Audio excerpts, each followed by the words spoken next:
So you come to me and you say, hey, Alan, I went to Bob or Mary's taxes in the corner.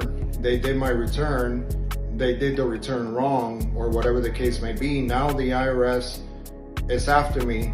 I had nothing to do with it. I'm a saint, right? So can I be excused by the IRS for that? Well, it depends. Did you act in good faith? Or were you part of the deception or the income or the expense that was listed on the return?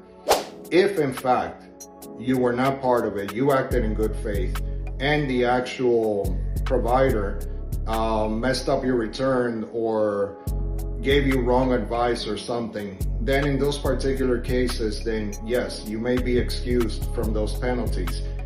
But I have to warn you, that's extremely rare, because most of the time, the client, the taxpayer, participated. So by you participating, you have no defense. What does that mean to participate?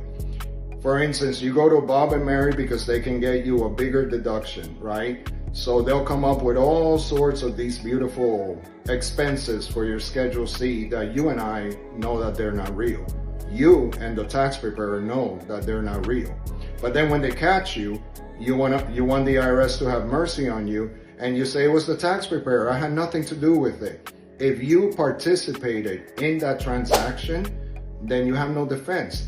Meaning, you know, if you spend 50, 100,000 or more on expenses for a particular return, you know that.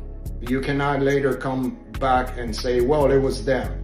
You signed the return, you were there, you know you didn't spend the 50 or the 100,000. So in those particular cases, you have no defense because you participated in the transaction and you're out of luck. You owe the money and the penalties.